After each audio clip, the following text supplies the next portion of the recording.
dragon. Regarding any mythological narrative, everyone is aware they are the strongest and the worst within the pack. The most hated animals ever to exist, they are also the smartest among all others. People thus look up to them like real gods of destruction, while others go as far as to give their own children as sacrifices in their honor. The protagonist of this tale is Norn, a horned lad who is amazed to have completed his lovely scarf. They seem to be less enthusiastic than they call him, demanding him to come out with a loud yell. The lad runs fast to see his family, both of which are fearsome dragons rather than humans. Norn walks outdoors to apologize for her slow pace. The lad starts to catch his breath and soon finds they should be training once again in line with their regimen. While his mother is the magnificent holy dragon Horiera, his father, the black dragon Volgs, is a strong beast. Both dragons are glad to confirm their training is scheduled. While Norn was merely a sacrifice from the humans, these two are the strongest dragons known to have lived in this age. They are his parents, whichever species they belong to. Flying above the earth, Volgs wonders how many years it has been since he arrived on the island. The lad remembers exactly 12 years with his small fingertips. This crazy dragon practically drops its child from the heavens, since it knows it's at last time for their training to advance. Look at Norse's face here, really, soul screaming from the small kid. Quite the unexpected change of events. His father informs him he will live on his own in the human world tomorrow on. Norn is confused and cannot even handle the idea of coexistence among people. Remember, this guy is still descending from the heavens. He doesn't understand why he's being forced to live among people when he never even made a move to leave the island once. Apart from that, he excels in standard chores and sewing, much as with the red scarf he created. Along with the horrific training he had with his father, he picked several dragon breath attacks. Then, he picked several skills from his astute mother, who also taught him dragonic language magic. Bro is whining about his forthcoming new life while falling. He still believes he is not ready for the knowledge he acquired. Norn falls from the ground with a strong earthquake, which makes me feel as this person experiences every day. He can't help but admit as he gets back on his feet how strong and capable people are. They can seriously destroy even the dragons. For this reason, even though he is the offspring of powerful dragons, he is terrified of entering a land where humans endowed with terrible skills live. He whines and asks his father to let him remain on the island for a little while, but the dark dragon roars him shut since he is merciless in his vocation. He almost screw up since his mere roar burns the earth and cuts past the hill right close to Norn.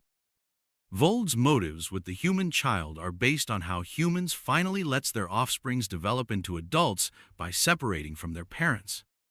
This helps the dragon to understand that Norn will be okay navigating alone in the human realm. But Norn cannot understand or digest the idea of becoming self-dependent. Since his parents have already decided what's best for him, it's not like he has options either. The dragons choose to assist in his trip's preparation. They wish to present him a priceless item they pilfers from God a very long ago. Known as the otherworldly bag, it essentially boasts limitless capacity for storing. Volge also provides him with a great sword, so powerful it caused long-ago battle injuries. The weapon is called the Excalibur, the strongest of all swords. Norn still finds it difficult to swallow having to go like this even with his bags ready. Still, his dragon parents seem to be cool with his absence. When he asks whether they would let him stay, it comes out that both of them are simply reluctant and leave this unfortunate lad alone. For a minute, Norn considers and orders them to wait.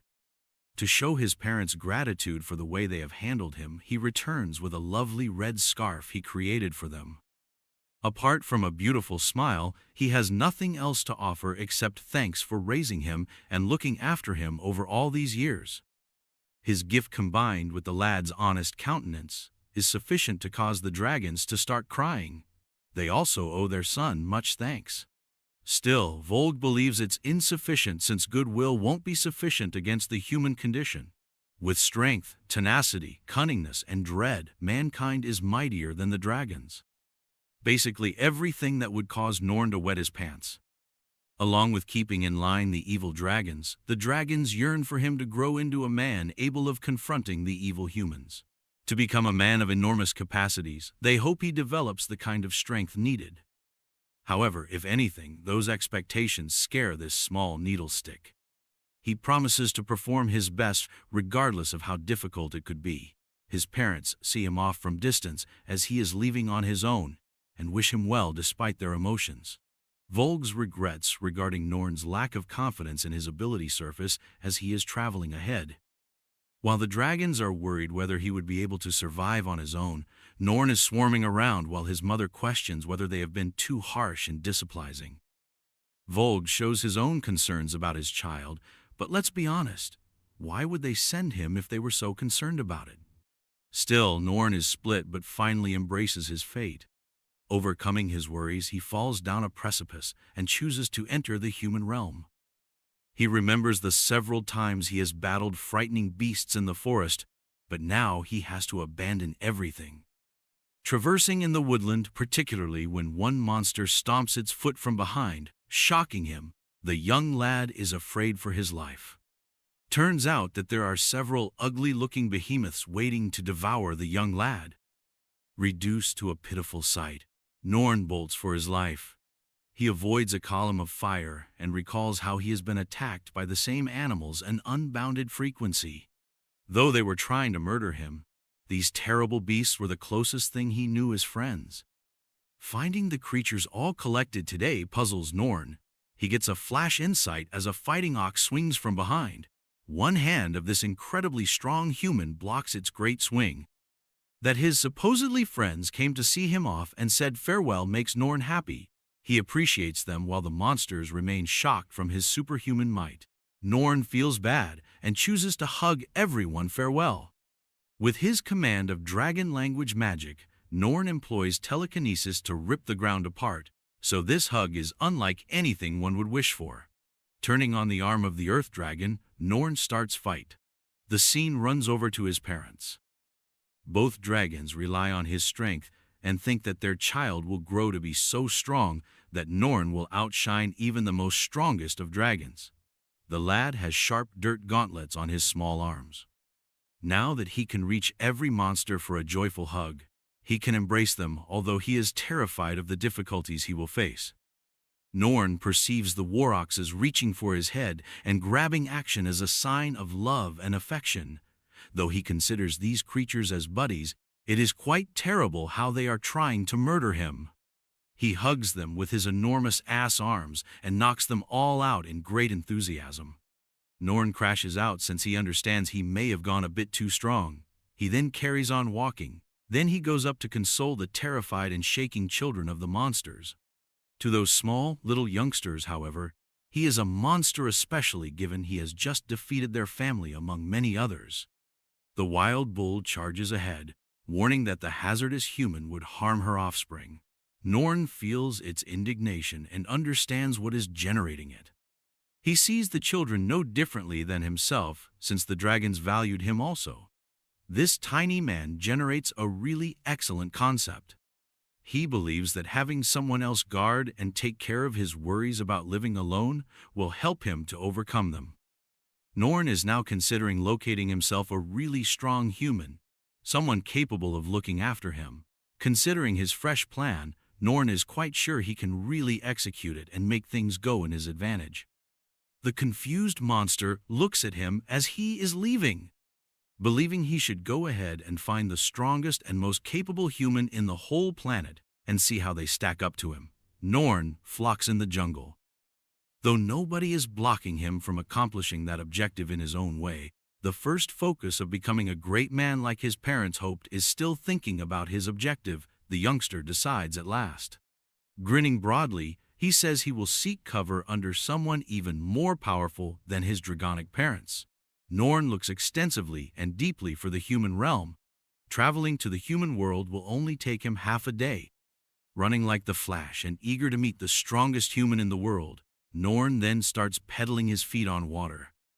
Let us now consider human civilization.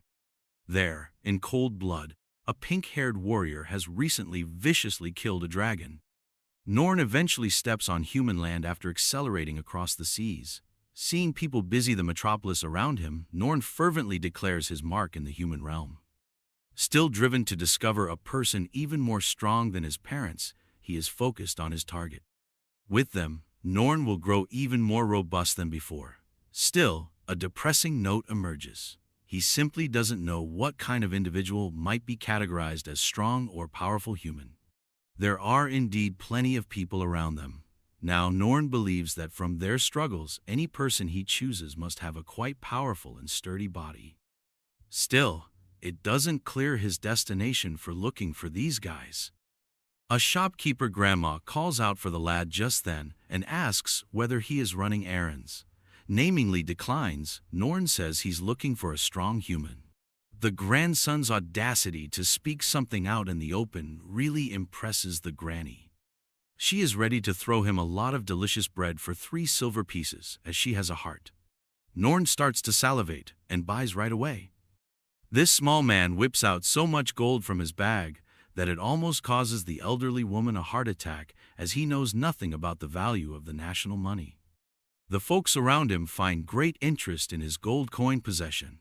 Thought he was selling his life, the dumb Norn winds up purchasing heaps and tons of items.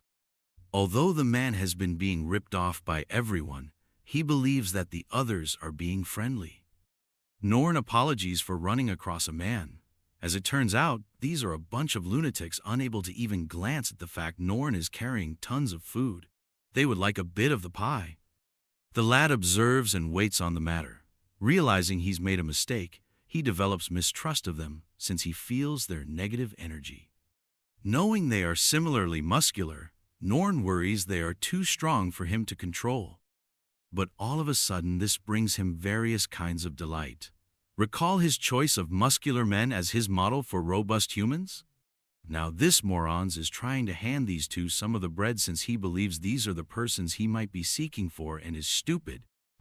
Luckily, the grain makes him sneeze so forcefully that it shoots these jerks upward entirely. That is the strength of this child exactly. Both of them are completely saddened and begin to regret even contacting the young child. With their swords, the boys seem to be threatening to take his life and wonder whether he employed magic. Feeling mistrust, Norn shrinks and gets terrified of their approaching attacks. Then the lad thought back on how father constantly advised him to defend himself.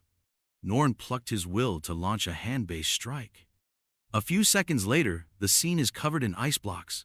He went overkill on several punk venues. Norn examines his hands, which have likewise become frigid. Regarding the goons in front of them, they are as good as ice-frozen. Sadly, Norn's meal went waste as well throughout the process. Observing his powers, the pink-haired warrior leaves the area. As it happens, Norn is the only person the ice doesn't affect. He did not execute the ice attack. Instead, it was the warrior's labor. Her fingertips swipe the ice to melt the runts loose. They continue to be tenacious as ever and even target the warrior with her back turned. Holding the blade in front of him, the warrior reacts quickly with a warning slash. She not even attacked, yet the ground stopped behind her. The runts are starting to see they handled the incorrect individual. Turns out they screwed about with the Dragon Slayer Princess Tiltu Silva Yule, only to learn the hard way. They start to panic just from her name. Lady Tiltu is the real definition of a powerful human. That is the impression Norn developed soon after she met her. While she believes it was a close contact, both men apologize for their actions. Since the woman saved her life, Norn owes her respect and bows. Tiltu, however, is a little perplexed and says that the city's residents as well as the bullies were the actual ones under risk. She seems to be aware that the attack Norn was going to execute could have endangered the whole city. She takes the young lad for an odd one, as he doesn't know he has powers. Another warrior showing up hunting for her just then. Surprised she saved a small child, Bash believes she is a softie. Curious about their identify, Norn questions the blue-haired warrior, confusing her. According to Bash, they are the mighty silver-winged knights, more precisely the Dragon Slayers. Most likely, these two creatures are the same dragon hunters that harmed Norn's father. As they say goodbye to the small boy, Tiltu drags sloppily past Bash. Norn is not letting his targets go that readily though, since he already have them. He calls for their waiting. While Norn only has a weird favor to ask, Bash questions whether the child is obsessed with Tiltu. Funny since Bash believes the incident indicates he is trying to propose to her. The lad carries on with what little words he can grasp. Still, hilariously believing this is a proposal, Bash feels he is about to be turned down fiercely. Conversely, Norn lets Tiltu know he's confessing, asking for her to raise him. The confession shocks Tiltu completely and renders Bash motionless. A man is surreptitiously listening in on their chat as this is happening. His hideous scales imply he might be a dragon or a monster masquerading. The strange ask causes Bash to laugh. He assists the young lad and laughs at his demand. Playing the calm guy, Bash discusses how men should treat other people in and shelter for them, rather than being the ones sheltered under. Women indeed adore a powerful man. Living in his own bubble, this moron believes that. Tiltu questions if that is indeed true. In any case, Bash advises the young lad to grow tougher, and reminds him that he can only get closer to them if he can also learn dragon hunting. That would be the best approach to demonstrate his strength. Hearing those frigid remarks, Norn questions himself. He seems to have been struck by lightning, yet it also helps him to understand the essence of others. Norn now understands a useful lesson. Assisting others isn't sufficient in terms of humans. He must become even more strong than Tiltu to demonstrate to them his true ability for their time. And will this by dragon hunting? Knowing this makes Norn uncomfortable and ashamed of his direct and reckless attitude. In front of the two knights, he finds himself short for words. Norn says really forcefully that he will come back to them even more powerful. Then all of them are entrapped by an abrupt surge of dark energy from nowhere. Norn recognizes it right away. That smells like a dragon. Just as Tiltu is not aware, one monster slinkers from behind. By putting herself in risk, Norn comes out to defend her and lets Tiltu the time to create a strong barrier that binds them in a cubical form that floats in the air. Sadly, Norn leaves behind his beloved archaic storage device, as well as his sword without thinking about. Rising in the air, the barrier gets a relevant perspective of the metropolis. Furious that their assailant launched a cowardly surprise strike on them, Tiltu is still under spell. Preserving the city's safety comes first for her. She visits Norn, who seemed to be doing just well. More importantly, the young lad finds great wonder in this human's command of great magic. She is really an amazing human, as she can build air wall barriers out of nothing. Regarding the ugly creature who dared to attack them, he was sure his plan would turn out well for him. This man seems to Norn as a humanoid carrying a dragon's tail. Only the illusionary dragon can perform this awful composition. It shows its actual form not too long later. The green dragon gets entire and roars since they are caught in a spatial barrier. Protecting the lad, Bash is pleasantly surprised the dragon can communicate a human language. Bash shields the young dragon's anger from the child and aids in his escape. Just focused on surviving, he can avoid the dragon's whip and replies with own powerful blasts. The dragon mocks his running about and announces himself correctly. Big shot descendant of a mythological dragon is Lord Rival. Bash essentially asks questions about what it is doing here and who asked. Surrounded by an air of dark crimson energy, Lord Rival mocks them playfully and says he is here to exact retribution. Actually, Tiltu is his primary target. She killed several of the dragon's allies in cold blood. Preparing a strong dragon breath, the dragon laments its lost friends. It launches the beam to eradicate the merciless human knights who slaughtered helpless dragons without giving second thought. Tiltu deftly avoids the beam and says she was asked to kill her so-called innocent allies first, since many people had lost their lives under their hands. She was only running the cycle they started. Finally realizing what it means to be a part of the human-dragon clash, Norn is closely watching this fight. He still finds it difficult, though, given humans are meant to be stronger than dragons. Looking for a chaotic conflict and optimizing damage, Norn questions if that was the major reason Lord Rival attacked the innocent people in the city. Acting on his own, the little boy leaps away from Bash's shoulder. Though reared among the dragons, he seems to be driven by a moral cause to oppose them. Norn is suddenly driven with focused eyes. Calling people a lower species than the dragons, Lord Rival displays his hypocrisy. Their blood does not match the offerings made by his own species, he believes. In the same breath, this vicious dragon acknowledges that they helped to destroy several human nations. He believes that warriors like Tiltu should be appreciative of the fact, as the dragons are gentle for sparing infants. With her sword, the Dragonslayer princess shows an icy reaction, showing her wrath against the foolish dragon failing to perceive the holes in its own aspirations. While Tiltu stands there delighted to now see he's only a selfish dragon, giving her a cause to act, Lord Rival surges forth to kill her off. With her blade, the Dragonslayer princess severing the beast 12 times causes every part of its body to start to disintegrate. Not one bit for subverting the portrayal of a dragonic scumbag, Tiltu feels neither guilty. Bash finds the Dragonslayer princess's abilities impressive, given the battle ends with a single strike. He teaches Norn this to help her to realize the actual might of the Dragon Seekers. Still, it looks like the fight isn't quite done. The bastard dragon lives even after its head is cut off. Bash understands they haven't yet targeted the creature's core since its head is still fixated on destroying them.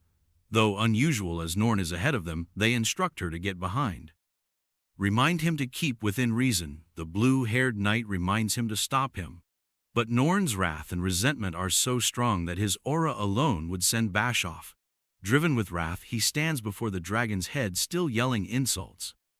As the creature at last addresses the boy's actual identity, panic suddenly strikes into his eyes.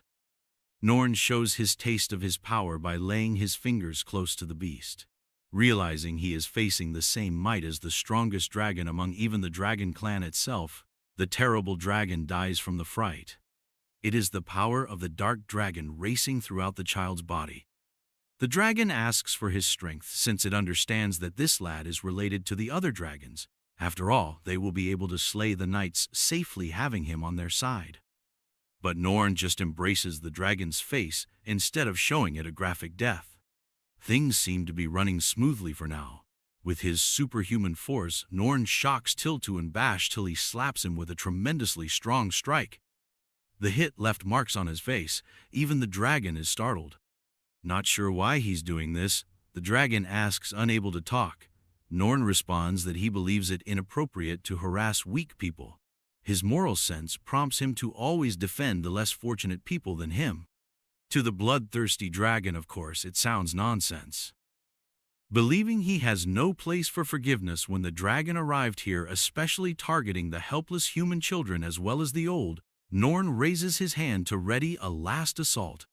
Enchanting a magical spell, Norn believes Lord Rival would be fit to suffer the judgment of his ancestor for his deeds. Knowing that the dragon cannot survive in that location, its head begs for pity. But already too late is it. Norn is casing magic using dragon language already. As the dragon's soul pulls out of the void, a beam of light strikes down. He sees the other stone dragons in the aerial cage while whirled in the heavens. While the dragon is left wondering what type of sorcery the lad employed, they just grab him and whisk him away. It makes little sense since a regular human cannot or even is allowed to employ dragon language magic. In his last words, Lord Rival issues a warning. The dragon god would never let events transpire this way. Seeing the spectacle from the land, Norn is expecting his ancestor would discipline Rival permanently. Conversely, Tiltu is left totally shocked and unsure about what she just saw. Suddenly realizing this could be a test from the Dragon Knight, Norn tries to explain what he just done. Tiltu notes he engaged some sort of weird sorcery beyond her comprehension. Want to know the finest bit? His enchantment utterly tore apart her spatial cube. Whereas the other two are hovering in the air, Bash is screaming for his life. They are free falling, and clearly a fall from this distance will be fatal. Though Tiltu shields the lad instead of concentrating on the other Dragon Knight, Norn also finds this problematic. They approach the ground, and just before contact, the Dragon Slayer princess uses her magic to ruin their moment. Everyone believes it's all okay, but this moron wasn't anticipating her to release the spell a second later, hence he kissed the ground. While the other two remain unharmed, Dude breaks his nose. Norn admits he was the one who caused harm and feels bad about it. Apparently, a woman unintentionally tosses a water bucket on him. Tiltu's non-drenched state makes Norn happy because he experienced. The Princess Slayer for Dragons looks at him and then realizes she was unprepared for what transpired. Then there was the unusual magic this lad displayed, a sort of magic she was not familiar with. Being the numbskull he is, Bash informs Norn that guys are not meant to hug other people. Even Bash is perplexed about the boy's identify. Shoves him away. The Dragon Slayer princess resolves to ask Norn about his name. She looks at him coldly, which Bash notes indicates the Dragon Slayer princess has shown true interest in the lad. Inside the boy's thoughts, 1,000 questions start to surface. He doesn't grasp what he did that was so amazing it beyond her expectations. He has simply been messing up by not reaching her standards after all. Though he's fine with it as long as it lets him get closer to someone who is very powerful, he worries whether she is pitying him. Following that line of thinking, Norn generates still another concept to target the human in front of him. He tells her he wants to be a dragon hunter even more powerful than the great slayer Princess Lady Tiltu. Enough with the boy's pranks. Bash calls him out for being foolish. Tiltu is capable of killing the actual dragons and is on a completely other level. Hearing this, Norn shows astonishment. Bash attests to the fact that dragon ranks depend on their strengths, so they vary. Regarding the lesser dragons, they occupy last position on the hierarchy. Considered as a subspecies of the dragons, they adopt forms fairly similar to them. Next comes the level of a young dragon, the monster lord rival just encountered. With their force, this degree of dragon is strong enough to take out whole armies of troops. The completely matured grown dragons come third on the list of the dragons. These beings have strong, resilient bodies and can both destroy nations and unleash amazing magic. The genuine dragons are at last the highest class of dragons. These are said to be unmatched in their magic. Their mere roar may easily destroy islands. Usually unable to destroy these dragons, humans consider them as natural calamities on their own. Bash even notes the fabled dragons Volgs as well as Horiera, and says Tiltu has been instrumental in destroying a strong real dragon just like them in the past. He is merely here glazing her power for among the strongest dragon hunters the planet has ever seen. With the strength of the Dragon Lair princess, Norn is now persuaded she is even more strong than his parents. Bash reminds him just how dumb his offer is, so confirming. But this time, Tiltu is the one calming the blue-haired warrior from raving. She urges him to ask the adventurers guild forward ahead. The warrior seems to have been interested in the small child. She tenderly runs her palm across his face and tells him they will chat later. Norn is left in place astonished. He is looking forward seeing Tiltu once again, even if he is disappointed they turn down his offer. Reminding them he will return to be taken care of once he has grown strong enough, he travels in the opposite direction. While Bash believes the lad is stupid for believing he will be stronger than Tiltu, he won't need the protection of anyone in the world if he does wind up being stronger than her. Tiltu waves him farewell with a smile. With his new goal of being strong enough to be acknowledged, to become worthy of being taken in, Norn is still striding ahead. His initial goal is to be among the adventurers with the greatest rank. Hence, he is eager to occupy the position of dragon hunter. The scenario moves to another place. A warrior with red hair has smelled a real dragon starting from the west. The same place the Dragon Slayer princess is shortly to travel. The man orders his pupil to go search for the beast. Searching the Adventurers Guild, Norn is demolishing his path beyond the city. To get at his intended location, this child is practically sprinting explosively fast with every stride. All of a sudden, he noticed something specifically. Identifying a valuable dragon adornment on the structure, Norn questions if this is the guild he is searching for. Driven as a small child, he unlocks his destiny to be a dragon hunter by opening the doors. But the lad is flashed by a man he most definitely wasn't anticipating as he walks inside. Turns out this is meant to be a tavern rather than the guild. Since he won't discover anything worthwhile here, both men advise he go home. The boy shakes from the steam rising from them. Negative to a powerful aroma, Norn is knocking his senses about. Though Norn never gave it much thought, humans actually smell far worse than expected. The poor man probes whether the child is doing okay. Apparently, the stench is so strong that Norn passes tons of vomit. That he vomited on their faces makes both guys repulsed. Knowing he messed up greatly, Norn chooses to tidy the mess. From his stock, he gets the miraculous instrument able to instantly clean everything. With one swipe, the man is transformed to new in just a few seconds, the magic purity napkin. All of it happened in a few short seconds before they could even stop grumbling. He was swift. It seemed to them that he never vomited at all. Norn chose to settle into the pub. He investigates the desk of the receptionist. The red-haired warrior is watching him intently. Approaching the bar lady, the young male requests the receptionist's desk. He says clearly that he wants to be a dragon hunter rather than an explorer. The nearby explorers notice his audacious and brave declaration. Not too long afterward, every single person present roars in laughter. To them, it is amazing that he is so sure about becoming a dragon hunter and one like to tilt you. The woman gives him a piece of advice. She believes he could be ahead of himself and exaggerating his skills. After all, he must first be an adventurer before progressively raising his rank to be a dragon hunter. He will then have to study from one and thereafter pass rigorous examinations to qualify for the title of dragon hunter. Norn is still happy and believes he should first simply be an adventurer. The woman validates and probes him regarding his certainty about doing that.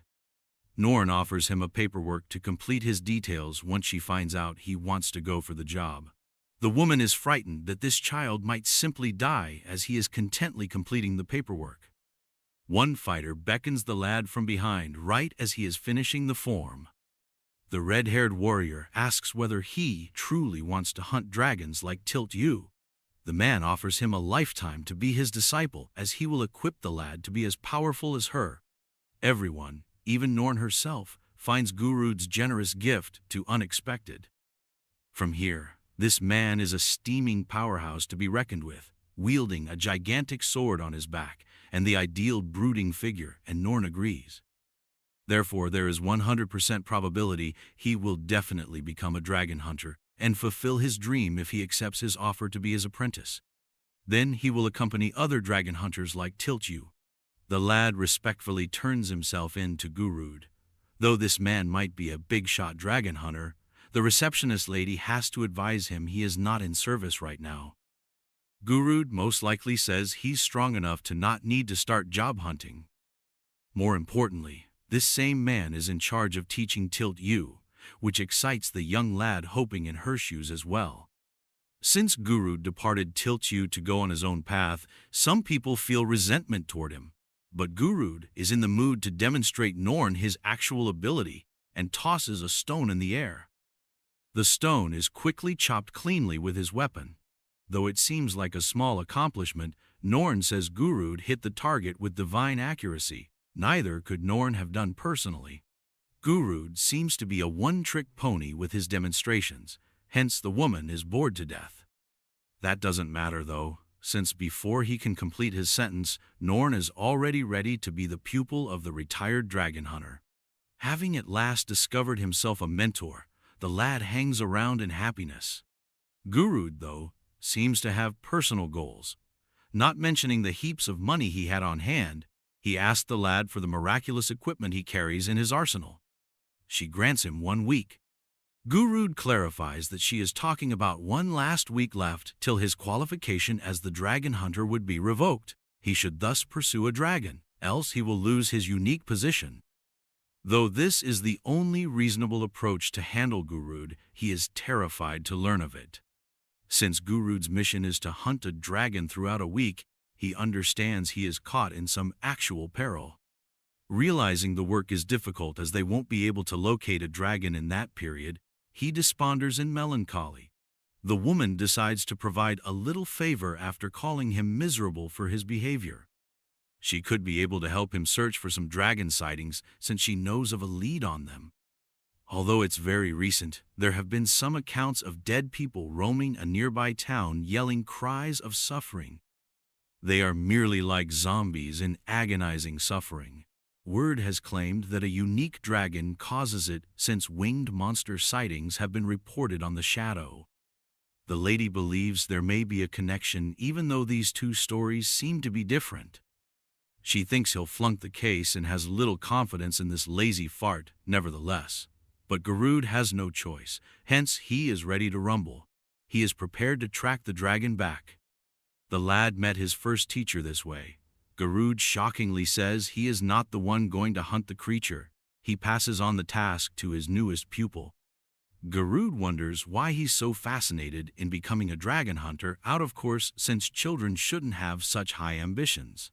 The lad wants to tell him but understands he shouldn't mention he's searching for a strong human. Rather, he decides to lie and use frailty as his excuse for not being as strong as Tilchu. Garud claims right once that he is lying and charges the lad of hiding something from his master. The extraordinary skills of this man really surprise Norn as Garud seems to have the magic eye, an ability able to cut across any dishonesty.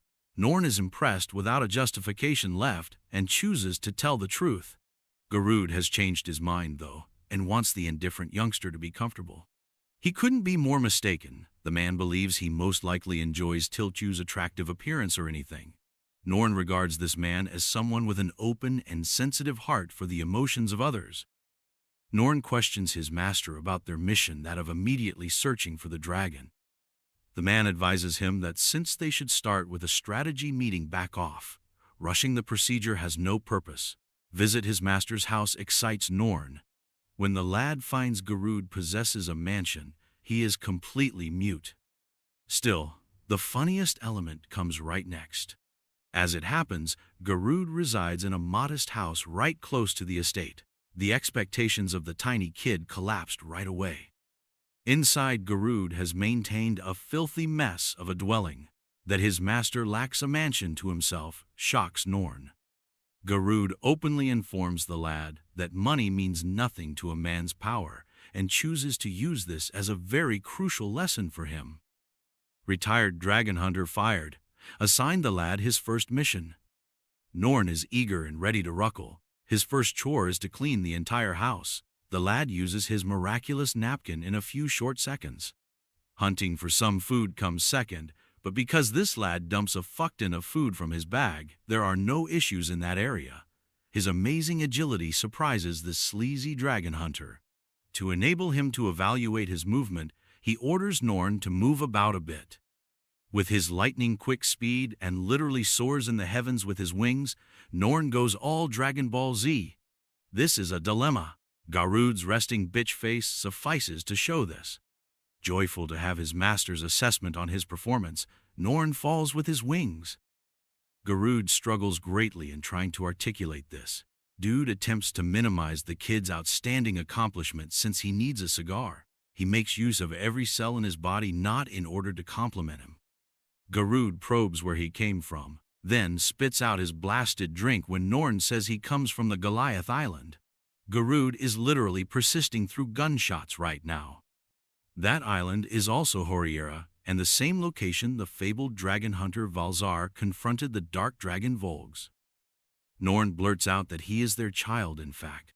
Garud's face is going to trash with every second that goes by.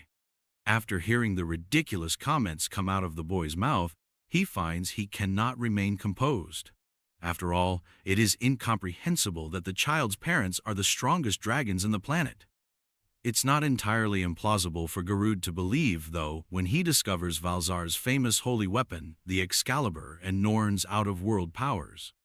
Regarding what he should do, he is clueless. He might run fuck away from him or kill the lad. Then this sleazy retired fart finds he has just happened upon a lottery ticket. After all, he can hunt every dragon for him using this child instead of performing any of the labor himself. Garud claims that the lad is still inexperienced in his training, therefore downplays Norn's leap from earlier. He blames Norn for killing the small mouse with a quick takeoff and gestures at the boy's feet.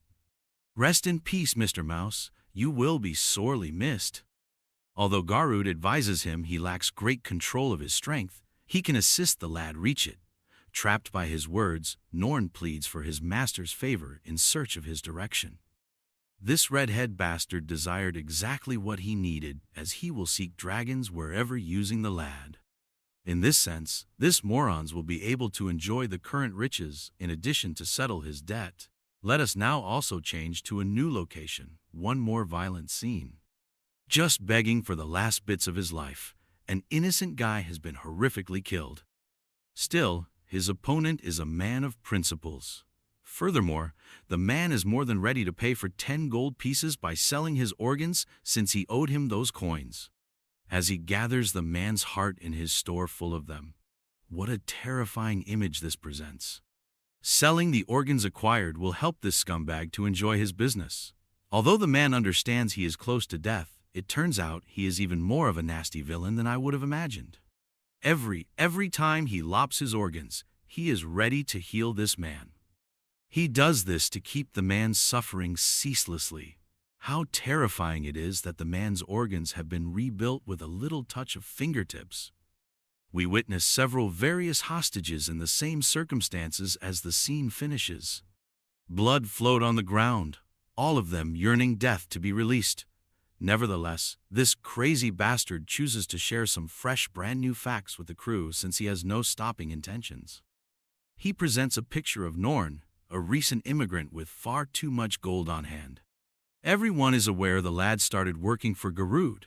The master orders his slaves to attack Norn, since this might be their only opportunity to atone for their debts. And that's how these mindless zombies are produced, murmuring just the discourse of money and their continuous suffering. Having established his army, this maniac is willing to use them to reclaim even more money, even letting them kill both Norn and Garud if they so want. Garud is left absolutely shocked while Norn is chewing his meal. This child consumes more than one sitting Goku does. Norn has developed a strong taste for human food, hence all that food from past has become nothing more than dust. Garud, on the other hand, believes the child is somewhat aberrant given an endless appetite.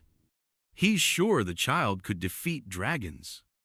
Suddenly, Garud hears a knock on the door and his owner asks him to labor for the food he just ate.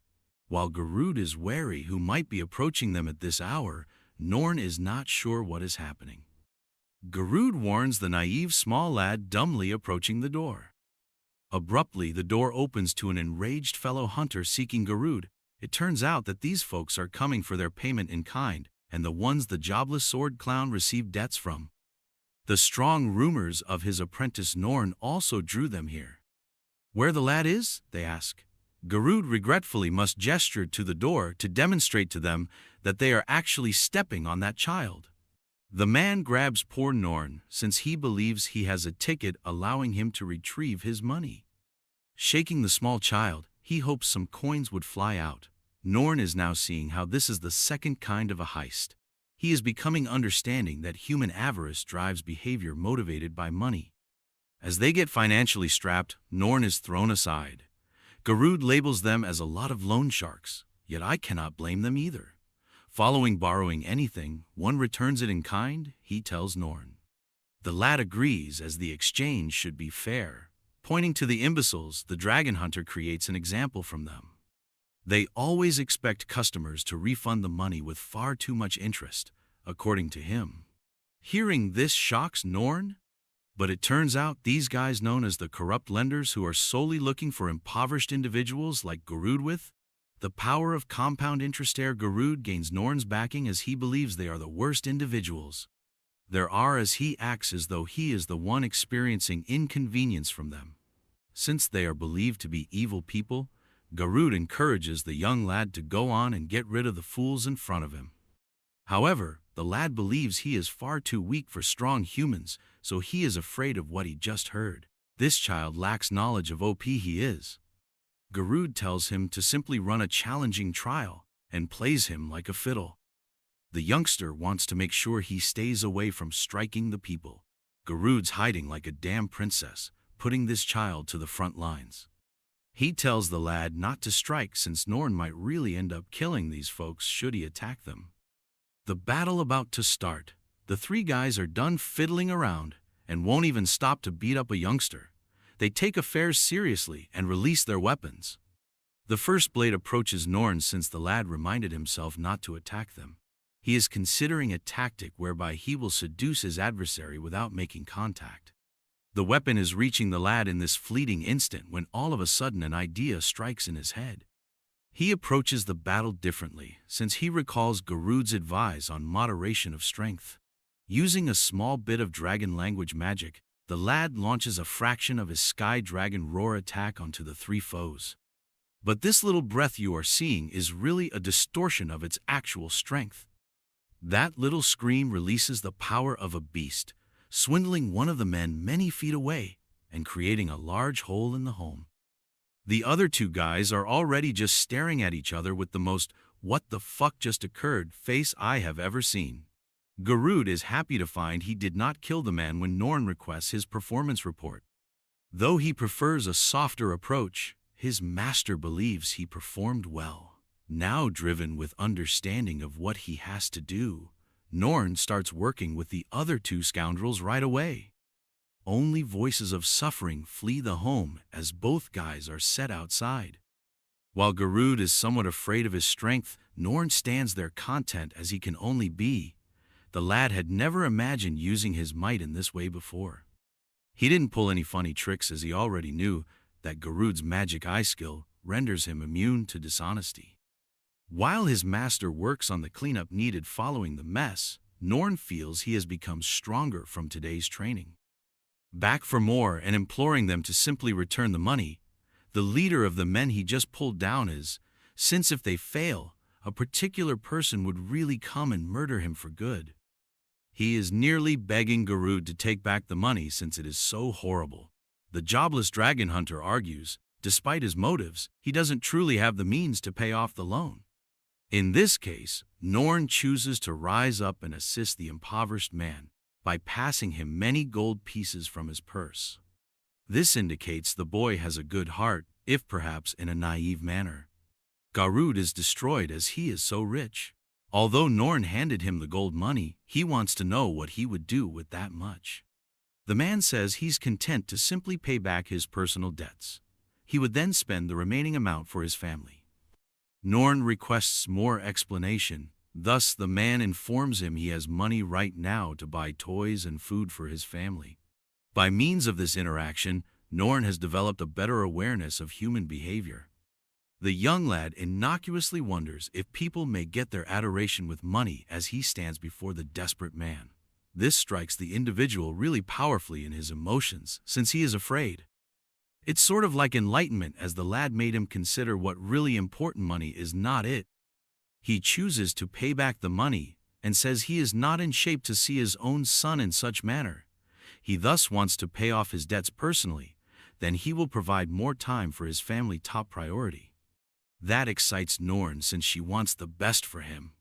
He now sees the challenges of supporting a family. Garud, the sleazy son of a bitch, is covertly trying to pilfer the money before Norn finds him. Garud is captivated to the view outside, his face expression austere. He informs the lad they have more to cope with since these people have a somewhat frightening boss over them. By subverting this man, the retired dragon hunter hopes to deliver justice to this planet and wipe evil from it. The man he is referring to is Galatea, the same man who earlier was abusing his organ slaves. Garud's new goal is to bring down this man. His miniature support is also ready to ruckle. Well, the man is simply seeking for a means to permanently reduce his debt. He has no sense of fairness or anything. Garud shows the lad Galatea's headquarters. Since their primary objective is meant to be eradicating the dragons, Norn questions why they aren't working toward it right now. Garud says people march their way inside with an explosive entrance, sometimes even worse than dragons with their nasty ways. Inside, guests expected them already, all of them under Galatea.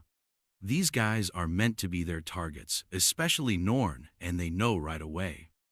Believing they have discovered themselves a lottery ticket to satisfy their obligations, they all come rushing to attack like a moth to a flame. Garud gladly pushes his dwarf pupil ahead to tidy his own mess. Norn controls part of his abilities, and hears from his master how he still shouldn't be attacking any one of these individuals. No matter how difficult it is, Norn acknowledges he has to go through training and get even more strong. Now comes the boy's approach. Surround himself with dragon language magic and apply a wind flow disruption method. This is a unique approach controlling the wind flow around the body. With a chaotic flow, the wind manipulates the body and controls it to toss away any assailant. Garud believes he is still attacking far too heavily, hence Norn is pleased to further regulate his strength. One of the thugs approaches him bearing a magic item fashioned from the hair of a dragon. Known as the Black Rope Fist, it excels at handling protracted damaging clashes. The sociopath, glazing himself that he will go easy in everything, turns out to be merely a crap talker, since he likewise gets handled with just one attack. Norn then focuses more on suppressing even more. Other males are dumb enough to attack him. He passes by each man and computes a precise attack as he quickly manages them with a few flicks. The lad approaches the dead swords with composure and gently kills every single one of them. But Norn slipped during this, and while he looked for every man, he developed a serious terminal case of a noisy bellyache. Turns out the child is paying the cost since he ate far too much human food. Garud arrives sprinting, believing the lad had an accident. Norn seems as a helpless dog clutching his tummy. Galatea chooses to enter at last after hearing such much ruckus. Before them sits his dark, menacing form. He asks excitedly whether Garud came here to pay back his obligation. The loud warrior responds by yelling at him and asserting he won't be making the interest payments. Galatea contends he isn't in the wrong as their agreed-upon contract clearly states otherwise. Garud appears like a guy who empties his bank account then checks it later, thus I believe him. Norn senses something weird when she sees Galatea. Galatea is slightly offended that they went so far to injure his troops. Though his boss is glad to heal him and release him from the suffering, the freak show from past can hardly talk. Although the dark magic ends up energizing his minions, Garud finds the method cruel. Since Norn is helping others with healing magic, he finds it incomprehensible why it is harmful. Even the innocent youngster, though, can feel something about his recovery is odd. The lad feels still another twinge in his stomach just then. He sprints away after apologizing to his master for a restroom trip, leaving Garud in the lurch against the main boss. Galatea reminds the warrior he should return what he is owed, but he is not done with her. Then he orders every one of his guys to get up. Garud has an arrogant attitude since he believes none of these guys will be able to stand after their ass kicked. Still, he is startled as they are all gradually in agony. Garud sees just the kind of man Galatea is, who is so merciless that he doesn't even pardon his own people for working under him. They rush to strike their target. As they ask the suffering to end, their skin becomes heated pink, yet they cannot out of loyalty. Calling for Norn isn't working either since the lad is taking a shit from pretty far away, still pumping his master up for his fight. Garud knows he has truly got to fight in this battle. Garud pulls out his massive sword to destroy these monsters, while Galatea parodies them for being handy tools. Concerned for his master, Garud tries to stop them. Because of his poor state, Norn cannot even join the combat. The subordinates all pounce on this individual, which worries his master. He chooses to lend his help, should his master so require it. Casting the dragon language spell, the lad sends a red tsunami under the guys before swarming them into a sea of muck. Called the Mud Dragon Mount, this attack has effectively imprisoned these men in one area. From his end, Norn believes this should be plenty. As the tiny man raises a thumb to indicate he has done his share, he is still suffering from that terrible diarrhea. Happy, Garud gets ready to attack Galatea since his warriors no longer support him. Galatea finds great amazement in the strength of this small youngster. Galatea isn't so nice. One of his guys is praising his boss for sparing his life, but this reveals. Rather, he is seeking an immediate reimbursement using the man's body. While Galatea flings the human about like a nunchuck, calling him nothing more than a weapon, this guy literally rags him like a damn weapon, waving a literal human as if he were a guru. Gets sick of his techniques. Guru dodges his attacks one after the other, while Galatea clarifies just how robust humans actually are in their physical makeup. Their bones matched with flesh create an ideal creature that won't break readily. And should they do, he can always straighten them out as he is doing with his present toy. Realizing this man is a true nasty monster rather than a shark ruler, it's very shocking since he seems to be an opponent not even Guru could defeat. Actually, he is holding to the hope that Norn will return not too far. After all, Galatea getting possession of his body makes him not wish to picture the nightmares he will go over. The courage of a dragon slayer ties him even when the terror passes through him. Guru can't give up as he has to hunt the dragon. Galatea, bored with him, already gladly throws the human away. He then snatches still another one in replacement. Guru is gathering his bravery and all for what?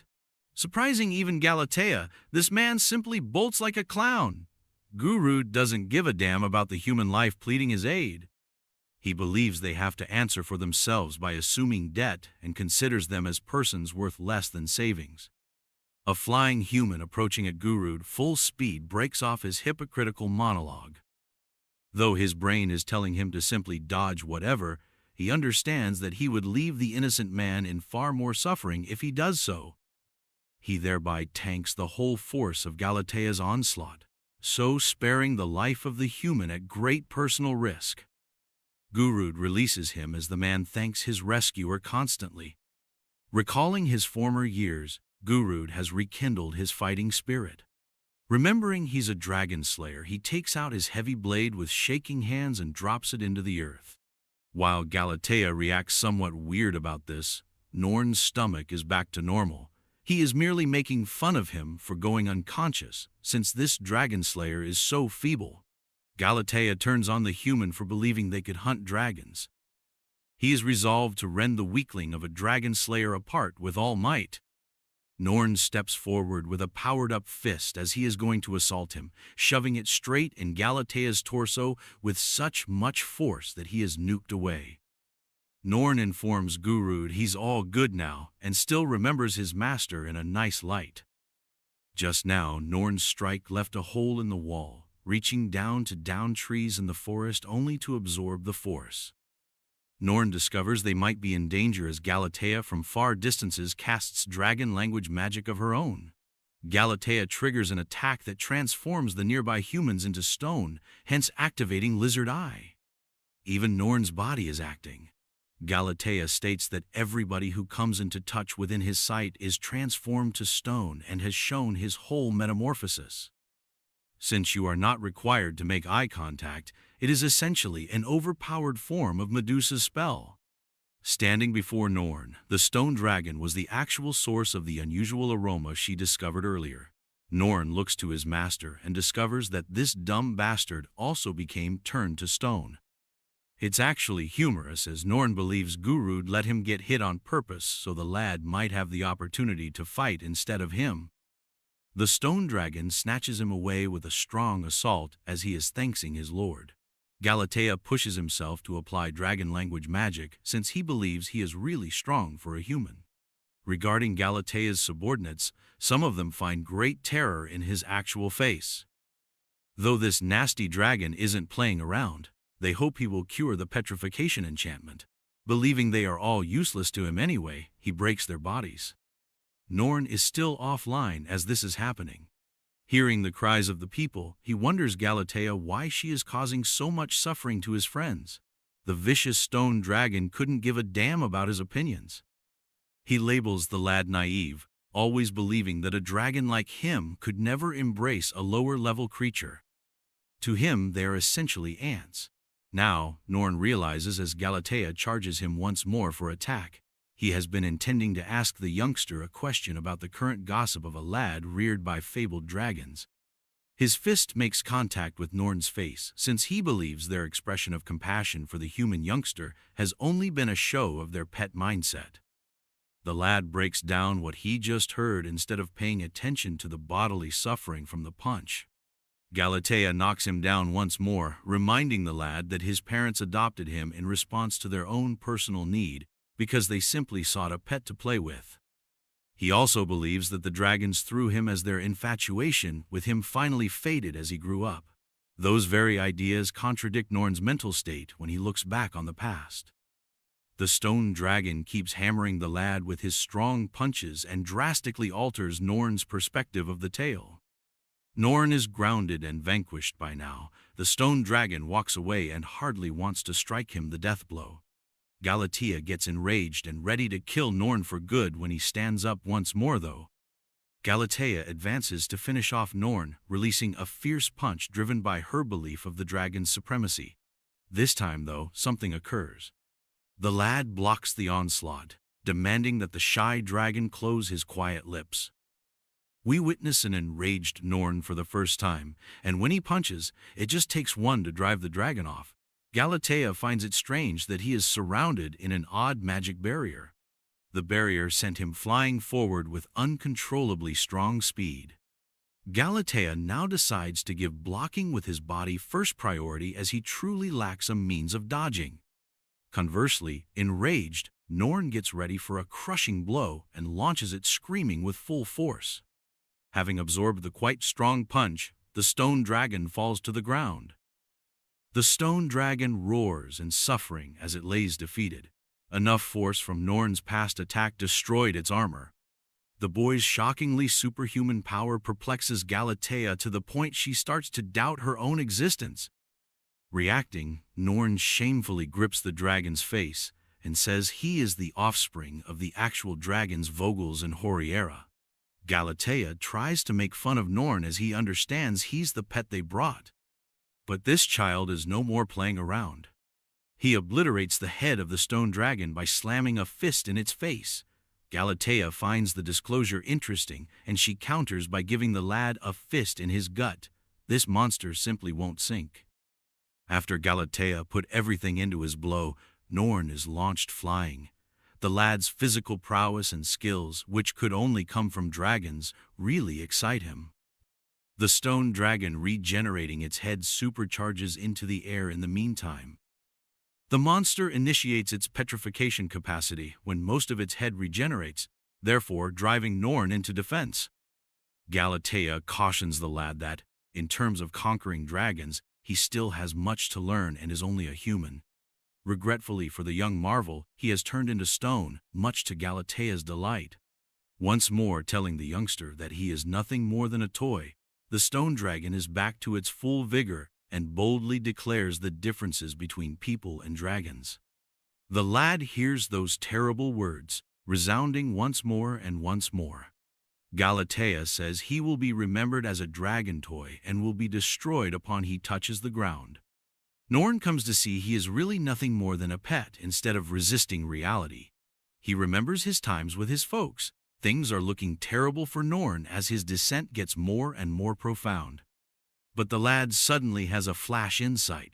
He never truly found it objectionable to be handled like a pet. Some of the petrification starts to wane right then.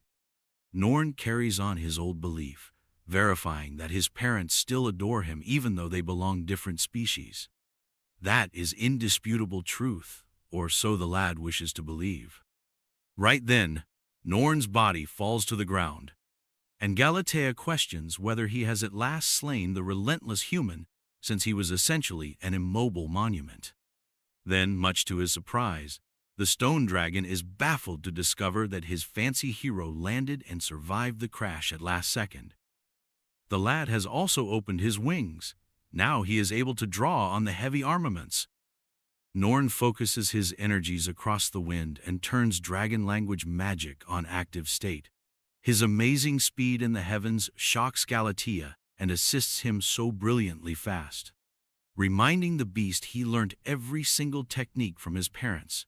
Norn uses his amazing speed factor as an advantage and charges down on the dragon's torso with a strong kick. The same monster, he says, handled him like a toy. With a fierce look on his face, the lad says his real family and friends never gave a damn about species.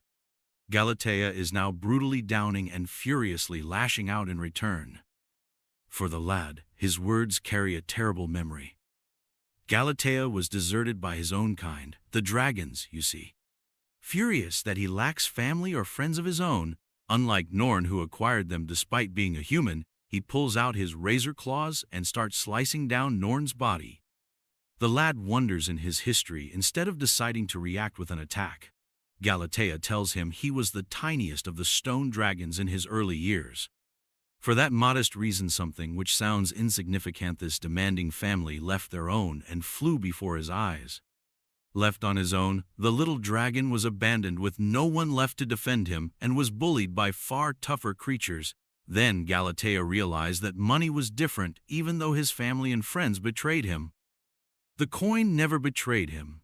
Thus he reasoned that if he had enough money, it would at last enable him to find friends of his own.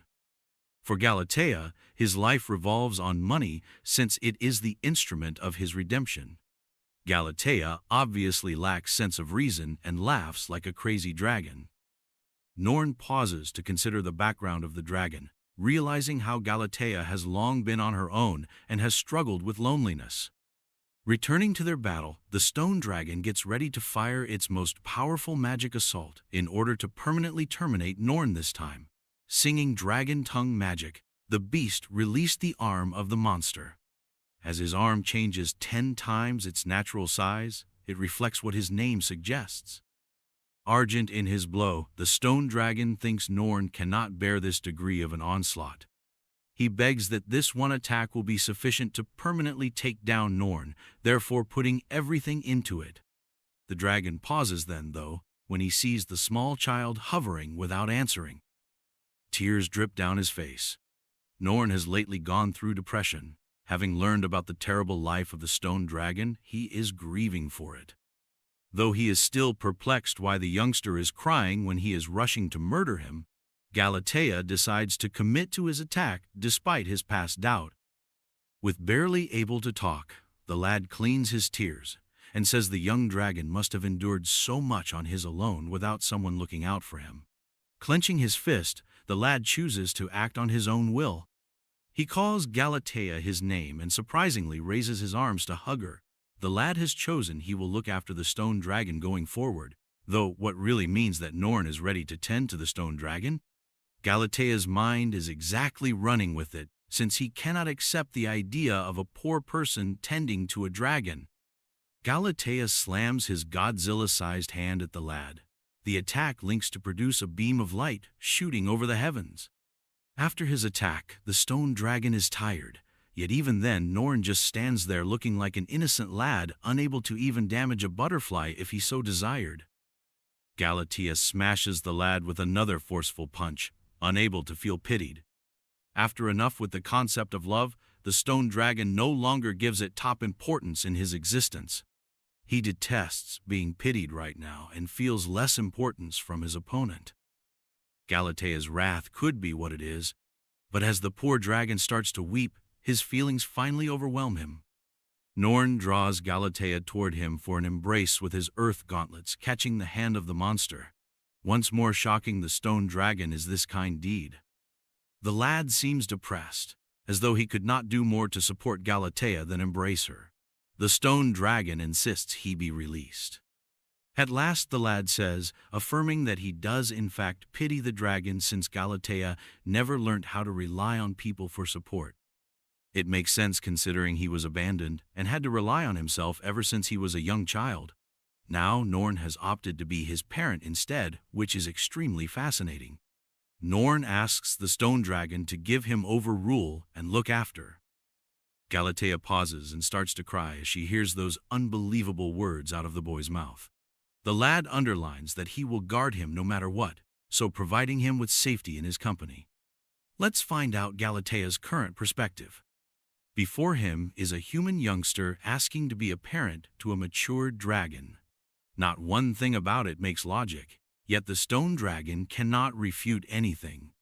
Just mild and pleasant is the solace he got from Norn and the courtesy offered to him.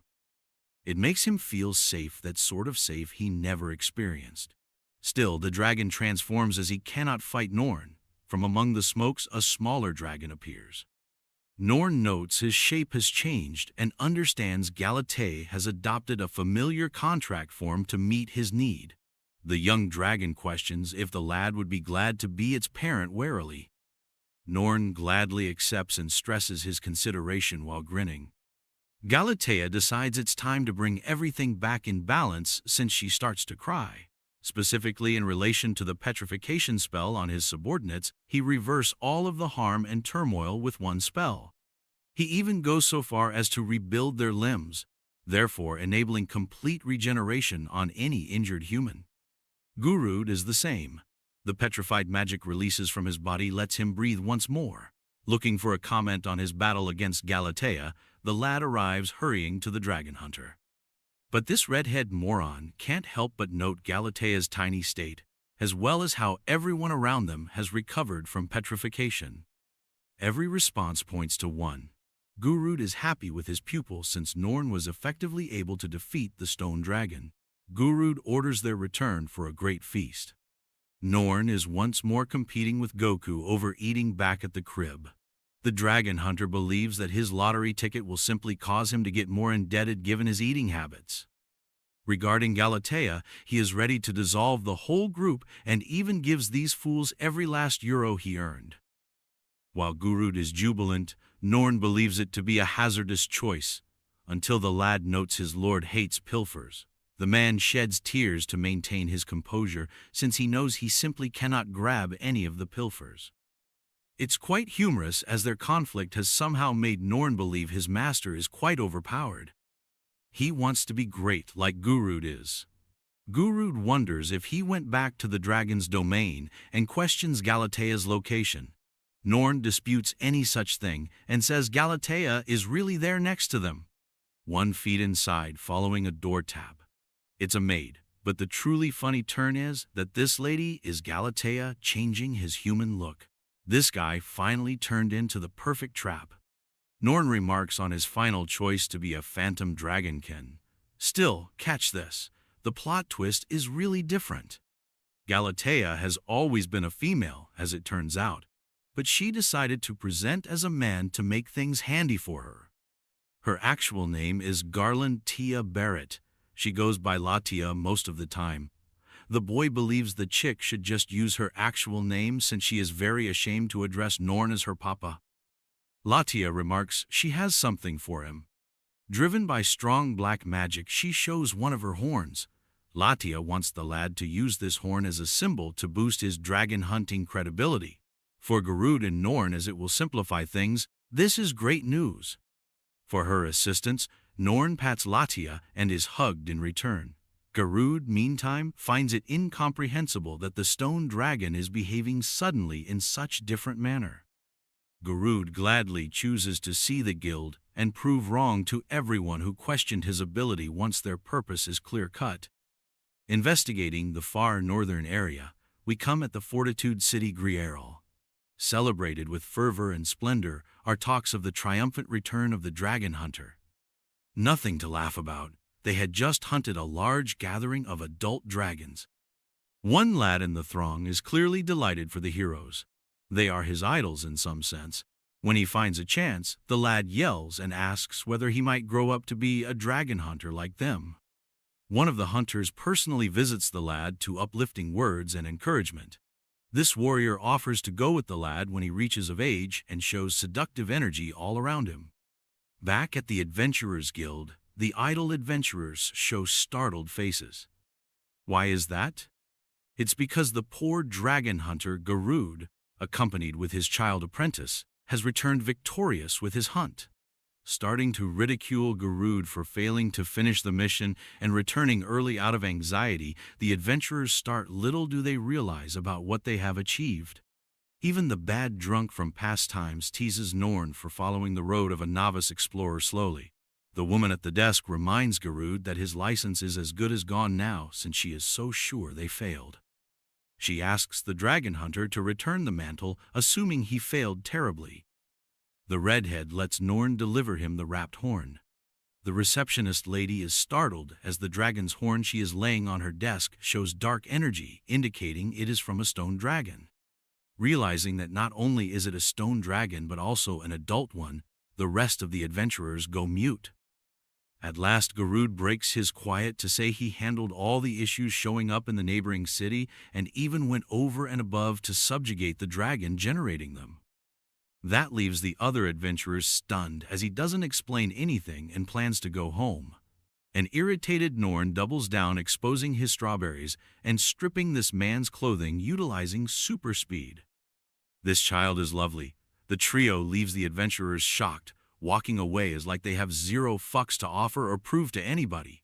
Right now, Norn is considering how awesome his master is in silence. The young child exhibits what he is capable of by his acts, since he believes a true man has nothing to prove. Garud isn't the Sigma man Norn believes he is, even while he is impressively performing for his teacher. He is savoring his success. Garud advises they have some leisure time together, as the horn will be judged by the guild before they acquire their next mission. Norn probes more about guild standards of evaluation and discovers that dragon materials are really prized in society. Certain of them are able to pull hefty prices on them. Furthermore, dependent on the strength of the dragon hunter is their chosen way of life.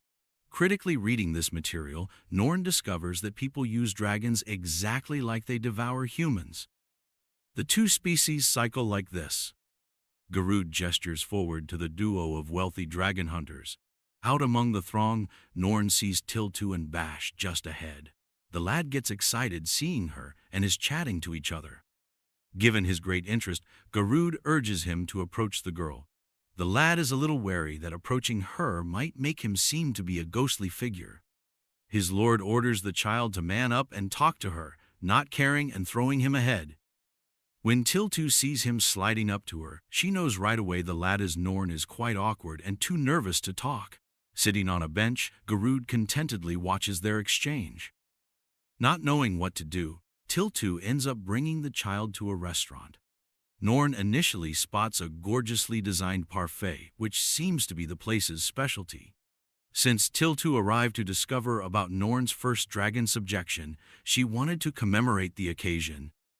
The youngster enthusiastically verifies, saying Garud helped him to be able to do so.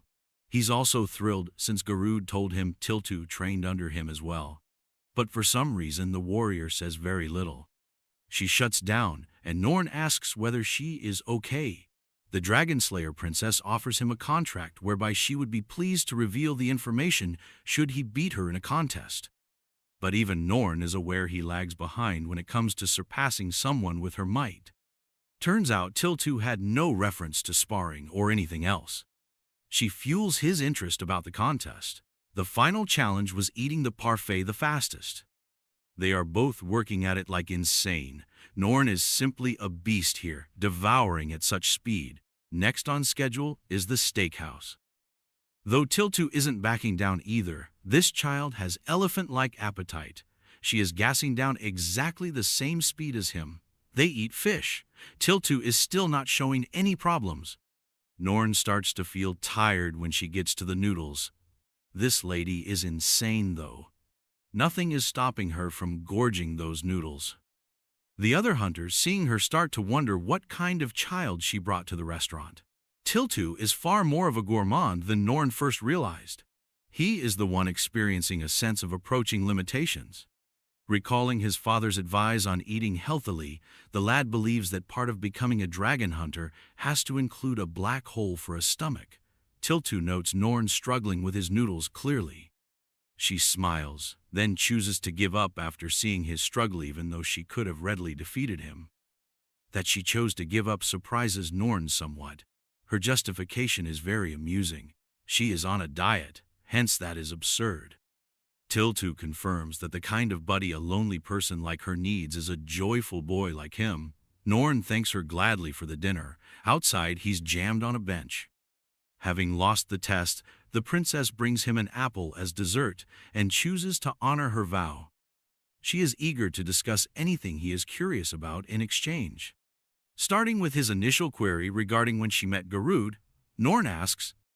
The lad believes they must be in a nice relationship when Tiltu cuts him off and assures him they met long ago.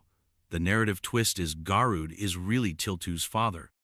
Tiltu focuses especially on her words, verifying their link. But for some reason the lad just cannot handle it. Hearing the words, Papa, from her, he is totally confused. The setting changes to show the golden apple. Considered a national treasure, it has a fair concentration of magical power. One enigmatic warrior has it, and he has gone on a frenzy killing everyone in the fortified city we previously visited. He desires more even though he has brought so much horror and destruction. One man is trying to shield the lad from this horrible manhood. The more strong creature is, the more it usually needs to eat. Now we have a top-down perspective of the stronghold city Griorol, and this time the wicked figure's frenzy has totally devastated it. Turning now back to Tiltu, who recently revealed her connection with the poor dragon hunter. When Norn seeks explanation, Tiltu says Garud doesn't recall she is his daughter for whatever reason.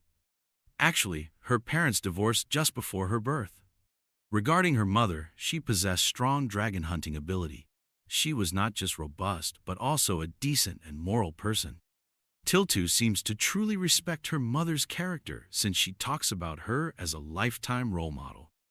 But one terrible day disaster happened, and her mother had to decide. She had to safeguard her daughter and risk her own life while battling a strong dragon. Tiltu corrects Norn, who thinks her mother already passed away, saying she's out there. Simply said, Tiltu herself set out personally in search of her father. She too is a clever woman. Hence she was curious about the type of man who ended up in love with her mother. By a turn of events, she found who he was right away and got what she desired.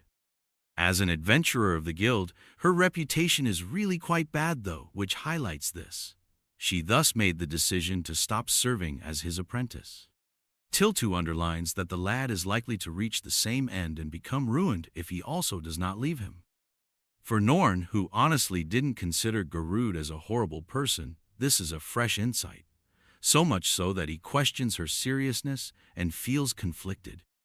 Ultimately, he just remembers Garud as an amazing warrior. The lad defines this man as a powerful man, even going so far. Tiltu is starting to see this child as misled easily and is naive to the point of no return. This baffles Norn, and Tiltu chooses to test him on a test. She gets ready a stone and says Garud can avoid it if he is indeed strong. Norn tells her against something so feeble which momentarily confutes her. The lad says Garud's magic eye ability sees through all dishonesty, hence it won't work even if she threw a stone or spear at him. He will always know when to avoid it. Hearing this, Tiltu is beginning to suspect this child is indeed insane. Norn wants to demonstrate his idea by throwing a damn spear with full force at this man. It's humorous since, even Tiltu knows, Garud is screwed for life if he fails to dodge this. Before Tiltu may stop him, the lad gets ready and throws the spear with amazing force. Swiftly approaching the sleeping man on the bench, the missile is blazing at full speed. Such a lucky guy, Garud happened to stoop his head exactly at the moment the spear was poised to strike. This made him avoid the spear without any problems. Clueless when he wakes up, he wonders if the guild is done with their evaluation. The spear Norn launched ends up quickly destroying a little dragon. Garud felt an earthquake just strike them out of nowhere, so strong. While Norn points to his master's skill as he averted the spear with his magic eye, the rest of the people are occupied with a creature descending the heavens. Tiltu is beginning to doubt her past opinions about Garud and lacks words. She believes he might perhaps be strong right now. Her mistrust is still high though, on an all-time level. Although Norn is ready to tell Garud about his daughter, the Dragon Lair princess stops him. When she feels it is the perfect moment, she wants to do that herself. After all, Tiltu is still to completely appreciate, even if he exhibits strength. Garud and his party are in a carriage the next day. For their purpose, they recently obtained loads of money. The nicest thing is that the terrible redhead gets all of this for just a dragon horn. He thinks his work to be finally worthwhile. Norn questions where they are going to target some dragons in the fields, and finds out from Garud that they are headed somewhere. The man believes it will be the easiest job ever, as most people view worm monsters and believe they to be dragons. To enable them to get even more affluent, he advises Norn to search the monsters out for him. Garud is as excited as always, until Norn hears a voice shouting from outside. The old man's body is partially buried in the dirt.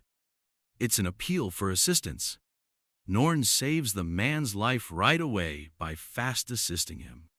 The elderly guy thanks Garud for saving him and says that although he could normally escape pits like this on his own, an unexpected earthquake weakens his physique. With relation to the dragon, the elderly guy gestures toward the subterranean pit. Garud is perplexed and looks inside, still unsure about what this is about. This pit is quite little, so it is just a snake or worm monster.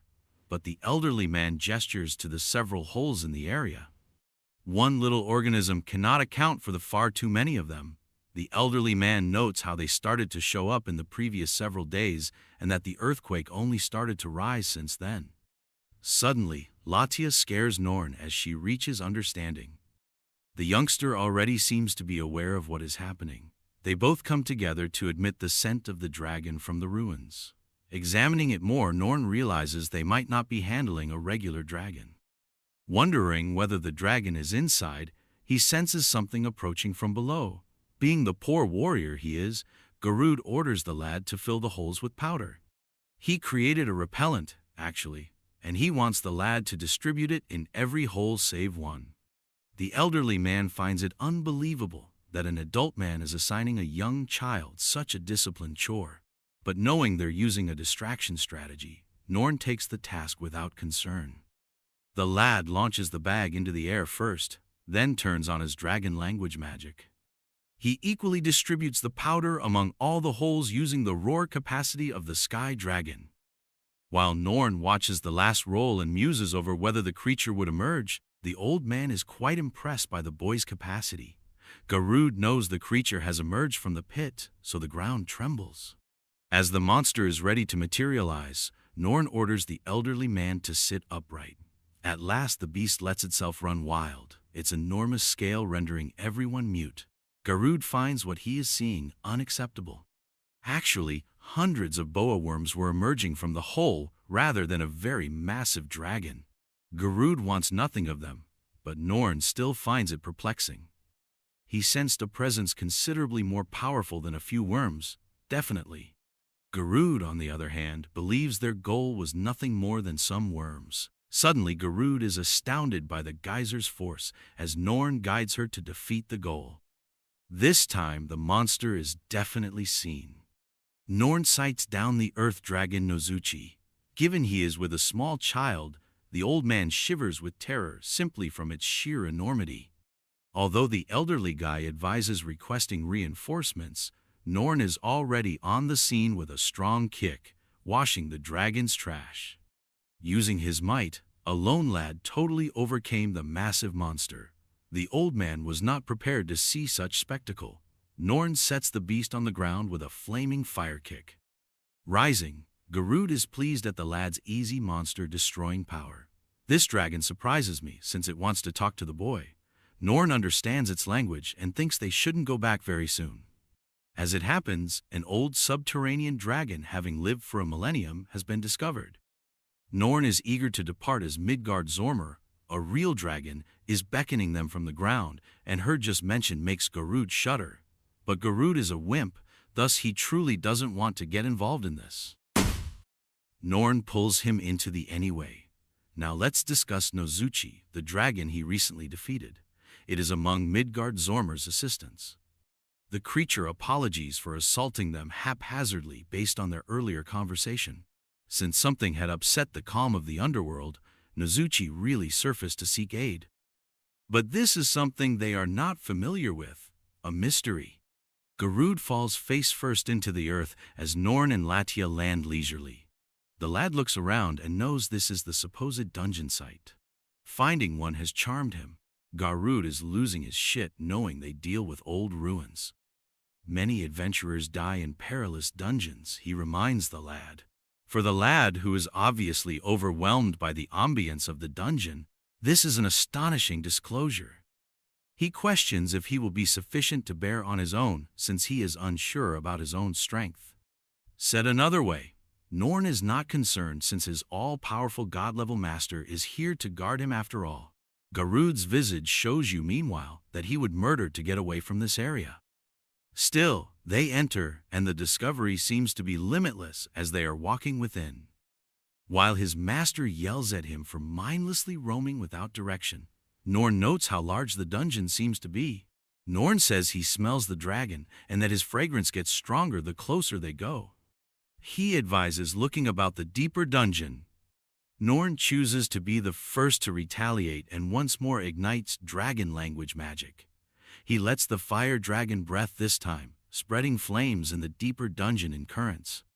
Although Norn feels his attack landed, he also detects something far away at the same moment. The lad advises once again looking farther. At last they come upon a beast just ahead. The last attack the lad made just killed a horned rhinoceros with one hit. Garud finds it difficult to understand his powers, since even a regular adventurer would find it difficult to handle an A-rank monster such as that. Norn and the others are shocked to meet Tiltiu and Bash just ahead. The poor redhead is taken aback by the several dungeon doors. Additionally intrigued is he about what the two of them are doing here. Tiltu says they ended up getting a request on the dungeon's monsters. Garud shows up acting great, praising his pupil for finishing her work. But Tiltu draws the line quickly and pushes his hand away to tell him she is no longer under his direction. Garud finds her so aloof against him, quite perplexed. In a long time, Tiltu has not felt such great vitality emanating from the dungeon. Magical strength denser, the closer one gets to the lower levels. Thought his master should be doing the opposite by lowering his magical output to 0, Norn is unleashing counter-energy of his own to oppose the dragon's powers. Bro doesn't realize Garud lacks magic energy to start with. Still, the scent is only getting stronger, which begs him to consider if Midgardsormr's power is responsible or if something even more nefarious is at blame. Eventually, they showed up. Midgardsormr is only ahead, Norn says. The gang experiences a sudden powerful earthquake. One voice yells out and demands to know who they are, then shows its actual appearance and orders they to go right away. The monster Midgardsormr is enormous. The great dragon wants the people to depart right away. While Latia is astounded by the monster's amazing magical ability, Bash detects the might of the actual dragon. On the other hand, claiming to have seen the big beast once before, Norn gladly approaches it. Impressed that the lad made it all the way inside the dungeon, Midgardsormr greets the small child and identifies him. Garud finds it shocking the child knows a real dragon like it's nothing. This same monster moves to cause whole tectonic plates to shift. Those are some quite crazy degrees of authority now. Every dragon hunter who has ever confronted this beast has only met their death. While Norn recalls his youthful play with Midgardsormr, Midgardsormr apologizes to the humans.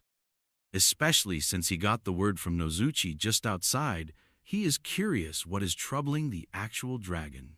Midgardsormr underlines its neck's importance and says it needs some aid.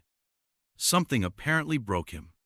Norn is interested to discover what's going on as he believes a dragon like Midgardsormr cannot be harmed usually by rockfalls or anything lower in magnitude. Turns that one individual was able to defeat the actual dragon.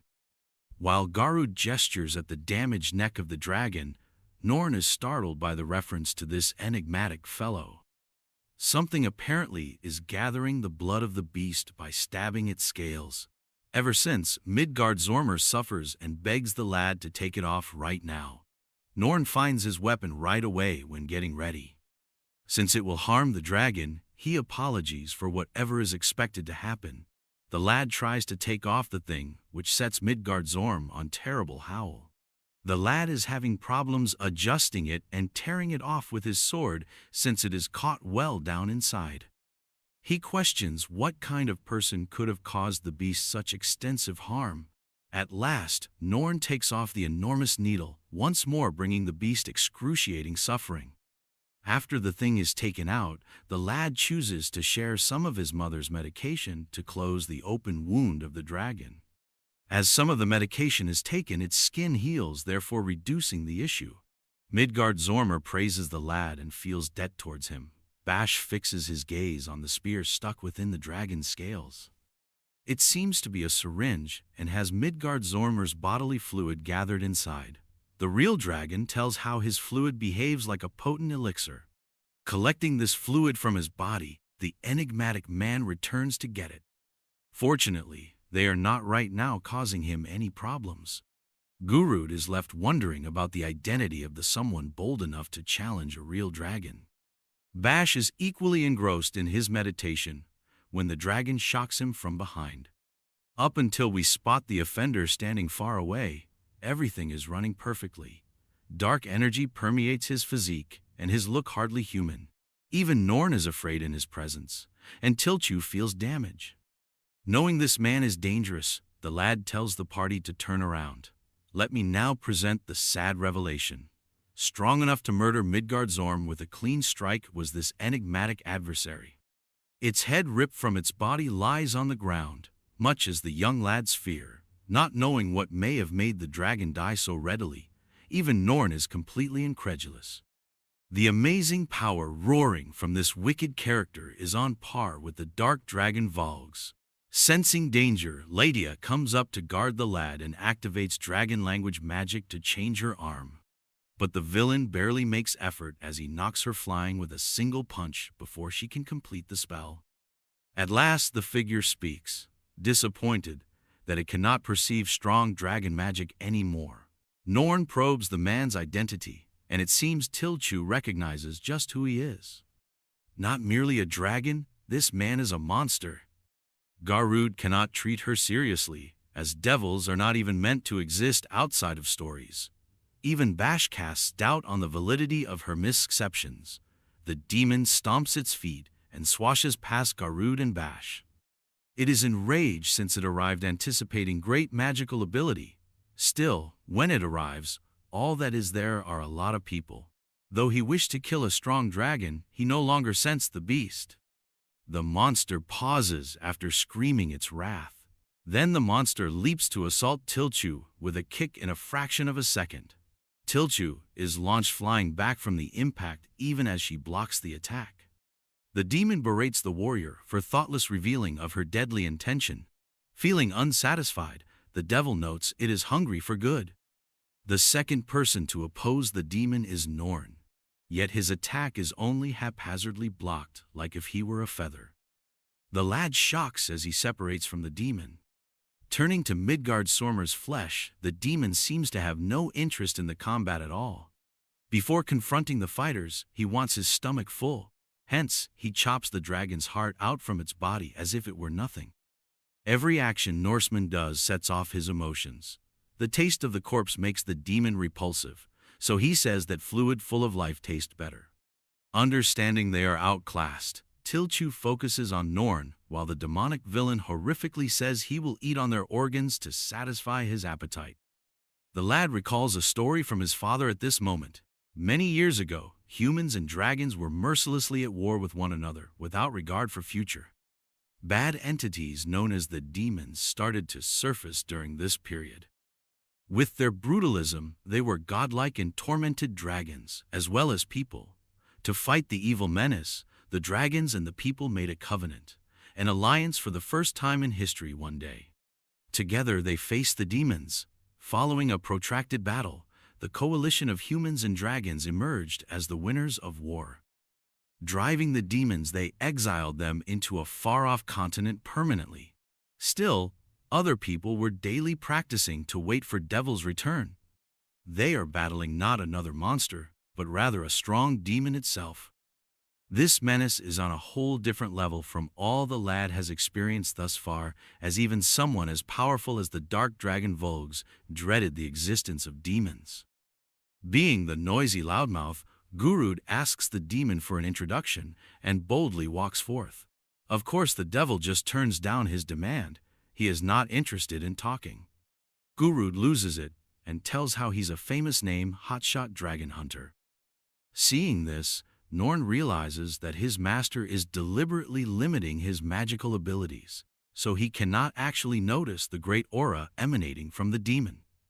There is plenty for this innocent small lad to learn about people. Still, the devil says he is merely out here gathering the marrow fluid from the dragon for someone particular. Gurud wants to know just who this person is working for. He is done messing about. The devil decides it would be better to murder them as his pointless conversation bothers him much. The demon sets an earth dragon claw to rise from the ground by activating dragon language magic. Tiltu and Norn, unable to keep up, stop the attack overall. The demon is startling in his use of dragon magic and in his application of a spell enhancing its potency depending on its intended target. Norn understands that right now things may get really problematic for them. Gurud gets a chance to strike with his blade. At last, some action from this man. Tiltu and Norn are released from the demon's hold when he slices its back and really causes a decent degree of damage. Seeing this guy assault without even magnifying his body with magical ability, the Dragon Slayer princess is mute. More importantly, he covered his deadly intention so he could attack without any trouble. In essence then, no magic and most definitely no aim to kill. They term it the state of nothingness. His master's abilities so astound Norn that he believes not even the demons would be a challenge. The warrior's onslaught impresses the demon so much he chooses to disclose his name. Unexpectedly letting his defenses down, Gazelda discovers he is actually a strong human ready for challenge. Reacting to Gurud's attack, he chooses to raise his own magical abilities, therefore overwhelming Norn. The demon is saving the redhead for last, hence he does not want to start with targeting him. He disappears in a flash, and before Bash could even be able to complete his answer, he is struck with a thundering fist. The demon targets Tiltu next in line, since she is much too preoccupied with her fall from grace. She deflects its blow with her sword, but the impact is too much and sends her slamming against the wall. Tiltu surfaces for a counterattack, but her speed is child's play to the demon who can readily avoid her slash. He even compliments her on her lightness of footfall. At this moment, Gurud is beginning to lose his cool. He is beginning to understand the genuine strength of the man they are handling. Latia advises they launch a combined attack. Tiltu positions himself accordingly.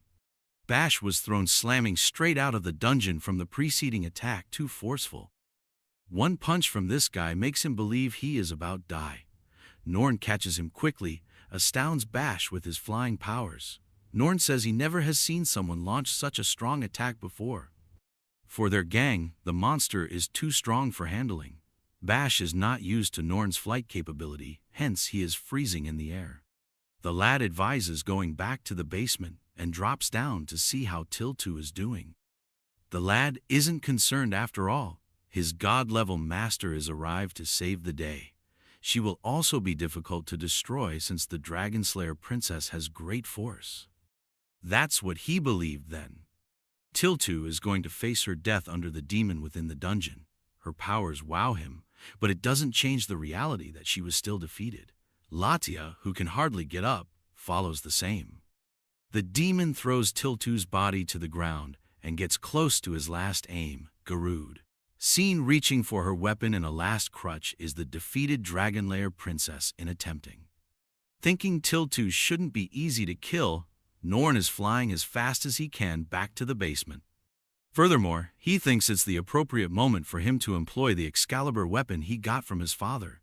Tiltu down for the count and Norn gone to catch Bash leaves affairs in the hands of the redhead. Not expecting this demon to be so powerful, Gurud is shitting his pants. Though upset that the demon hurt her parent Norn, even the stone dragon Latia is overwhelmed. The dragon runs to attack in full form, but the demon simply wanks her punch away as like it were nothing. He remarks on her deft changes and treats every one of her attacks carelessly without any trouble. Desperate in activating dragon language magic, Latia launches her most potent attack, the terrible dragon arm. Although it drives the demon into the ground, in fact it had no effect. Rather, the demon is focused in obtaining Latia's spinal fluid. Latia yells in agony when he rises up to respond with one strike to her midsection. The demon is once more amazed that she created a magical barrier at last second, but even then she suffered a lot of harm. With this perfect opportunity, the stone dragon catches the demon inside her enormous palms. The demon chooses to use internal hammering strikes after mocking the method. Latia clarifies, nevertheless, that his strikes will be futile against her enchanted body. As it happens, though, the demon also has plans of action. Somehow, it teleports its fists outside, aiming for the dragon's main body, and hammers her mercilessly. Her is strong, but its is subject to the fury of the demon's strong fists to no end. Still, Latia grips the demon body with all of her power, to the point it seems as though she is ready to give her life up. The devil finally breaks free from her hold and overwhelms her with his assaults. Latia tells Tiltiu before she passes out that the lad finds her talents to be intriguing. She is aware that Tiltiu should be quite strong. Princess of Dragonslayer uses her rising dress sword skill using Lightning Garment. She swipes past the demon's body and sparking lightning in one pivotal instant. While Tiltu is eager to test the limits of her assaults against his enhanced body, Giselda is obviously damaged from this attack. She gets ready to finish him out and sharp her blade for a second crushing blow. She activates her lightning sword and employs the piercing shoot approach to inflict enormous damage on the demon's body. Understanding he lived even then, she gets ready for a third strategy. Tiltu arms the water lightning sword, then uses her frost sword to start the ice lightning needle attack. With a strong blow, this attack pierced the demon's body clean. Though Tiltu knows it is not, it looks as though this struggle is finished. She gets ready with a fourth tactic and targets him with it mercilessly. Her lightning and ice strikes overwhelm Giselda to the extent he is physically expressing his pain. It becomes clear what follows from the never-ending strikes. His body is immovable, while icicles and electrical pikes pally on it. Before Garud, tired Tiltu stands before her, amazed by her abilities. She can hardly stand, yet even so, she is aware that her opponent has not yet been defeated. Respect for her name, since she is genuinely trying to verify the kill. Tiltu is in the middle of activating another technique nonetheless, but by then the demon had broken loose and showed up behind her. From her blind spot, it sends demonic magic blasting her that causes the Dragonslayer princess to faint right away. Garud runs to her protection and tries to wake her fallen unconscious. The devil believes it is time for their destined battle to the death and is doing playthrough with the rest of them. From outside, Norn detects great conflict.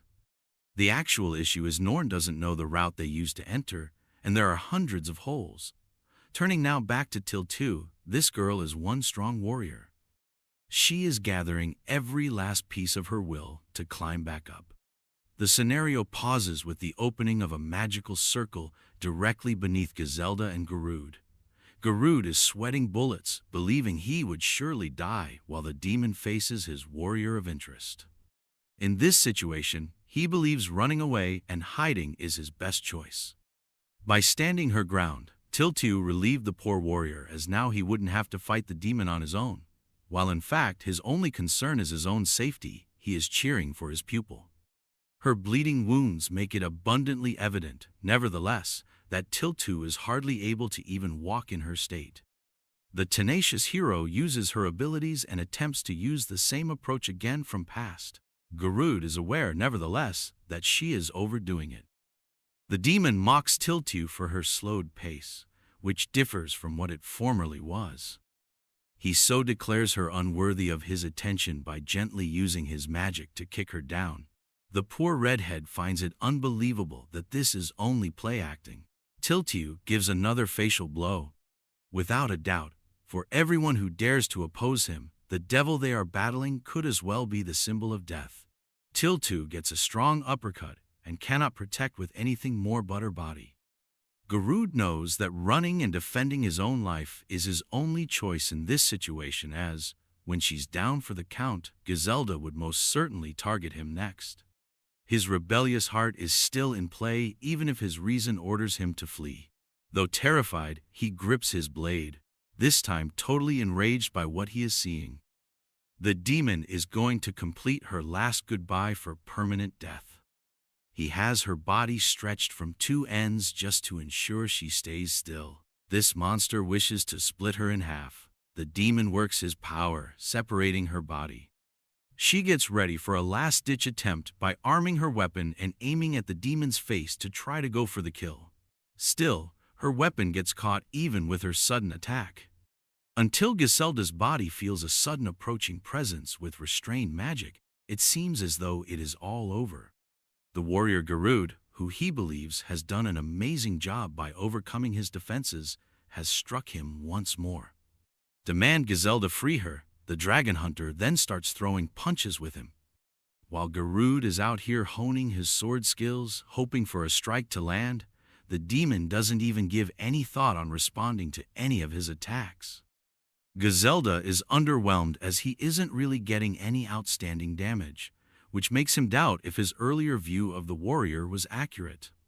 Garud lowers his blade with great force, trying to chop him down no matter what. He no longer gives appearance any thought. Regretfully for him, ordinary bravery is unable to defeat this adversary. With his own weapon, Giselda faults Garud's blade, therefore rendering Garud totally defenseless. Garud understands he now has little chance. As the blade pierces his body, he already accepts his fate. Accepting this as his last, the man regrets not being able to save his pupil Tiltu. Abruptly, Tiltu flies out of nowhere to strike the demon exactly as he is occupied with Garud. She produces a mystical crest that pins him exactly where she wants.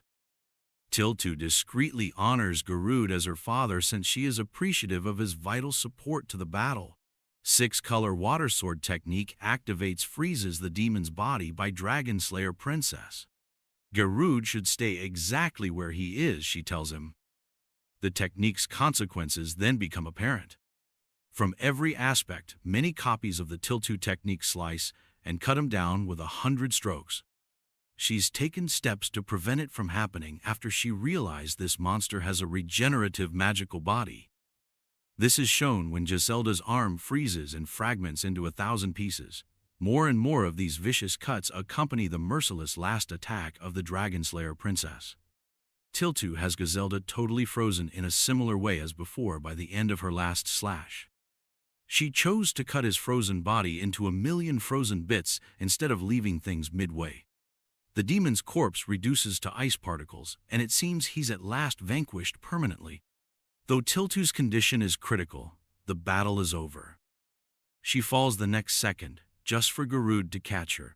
His eyes look to be troubled since they glisten with tears. The really funny thing is that this guy is just glad she subdued the threat and saved both of their asses. Little angry, Tiltu points her weapon at the dumbass right away for saying anything like that. Latia, meantime, finds Tiltu's abilities to be absolutely in line with her reputation.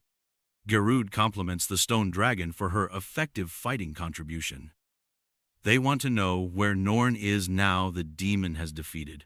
Garud, though, believes everything is good as nothing could bring Norn down for very long. A terrible spirit surfaces as they are savoring their triumph. Ground shakes as all three of them question what is happening. Their eyes strayed to the dead body of the actual dragon Midgard Zormr. They start to question what is happening as dark energy is engulfing their bodies.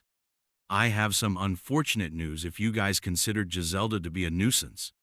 Turns out, the demon lived and consumed the body of the real dragon to finish its regeneration. It was the only way he could come back in the state Tiltu's strike left. Their expressions clearly show how all three of them are like, just die immediately. Having absorbed the abilities of the real dragon, Giselda now looks like a demonic dragon and jokingly queries how they will be able to flee death now. The demon has developed to be so strong that his might matches that of the Demon King himself. Using whatever time they have, Latia is doing her best to mend Tiltu. Tiltu is still not cowering from the fight even in injury. Though he is still learning about his new powers, Giselda tries to get ready for an attack. This person thus launches an extremely strong dragon breath, horrifying the gathering with his most recent ability. That same dragon breath wrecked an entrance outside the dungeon. Giselda finds herself happy with the new skill, and we can clearly see the large hole left behind. Now poised to bring them down, the developed demon uses evil magic to release magical thorns. He injures Latia and Garud by devouring two of them with one swipe, a single strike. Learning the magical skills of the dragon matched with his own makes the demon happy. Tiltu creates an opening and tries to bring him down with a sharp lightning sword blow. The meantime, she has sadly severely overestimated her opponent here, since the defensive dragon scales easily stop her blow. Giselda orders a counteroffensive and compliments Tiltu's combat prowess once more for surpassing expectations. Using his black magic, he catches her and thinks she would be a good candidate to present to his lord. While Giselda has Tiltu rendered still with his powers, Garud tries to stand up with whatever strength he has left. The creature presents her with an opportunity to live again. All she has to do is fall completely under the evil magic. Tiltu is unable to whisper even a word. Her condition is horrible. Her flailing arm drives an icicle blow at the demon's belly. Although it did nothing against his flesh, it was her most direct way of saying "screw you." Driven, Giselda gets ready for a beam blow to wipe her to ashes. The beat-down Garud commands the demon to cease. Tiltu is merely bracing for contact while he fuels his attack.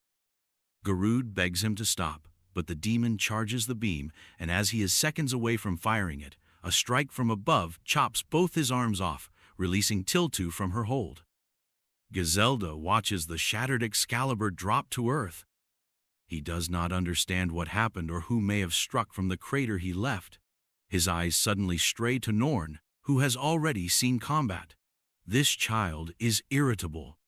He strikes with great weight and changes the demon's beam trajectory. Like before, Giselda lets his charged dragon breath upward and his attack goes useless.